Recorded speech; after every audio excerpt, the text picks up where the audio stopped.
নমস্কার বন্ধুরা, চলে এসেছি আরেকটি গল্প নিয়ে। আজকে আমাদের গন্তব্য হলো মালদা।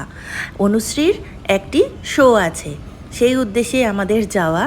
আমরা যাচ্ছি আমার একটি বোনের বাড়িতে, প্লাস সে আমার বান্ধবীও হয়। তার সাথে আমার পরিচয় হয়েছিল ফেসবুকে। আমরা বাস থেকে নেমে টোটো নিই, বোনের বাড়িতে আমরা প্রথমবার যাচ্ছি। ঘন্টু রিঅ্যাকশন দেখো, আসবি না, আমি স্টপিং। কে আসছে? দিদি ভাই, আরে ভয় করবে তো দাদা রে। আচ্ছা আচ্ছা, অসুবিধা নেই।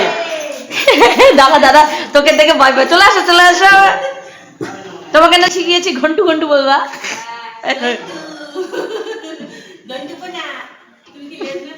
হ্যাঁ লেন্স ধরছে, দেখলা? আমি শিখিয়েছিলাম যে ঘন্টু বলবা লেন্স ধরবে। চলে আসো শ্রী, ভয় নেই, আমি কোলে নিচ্ছি। আসো তোমরা আস্তে আস্তে, একটু শুকবে শুধু, একটু শুকবে শুকবে শুকবে, একটু শুকবে। দাঁড়াও দাঁড়াও, হ্যাঁ ঘন্টু ঘন্টু বলো, ঘন্টু ঘন্টু। চলো চলো চলো চলো চলো চলো, উপরে উপরে চলো।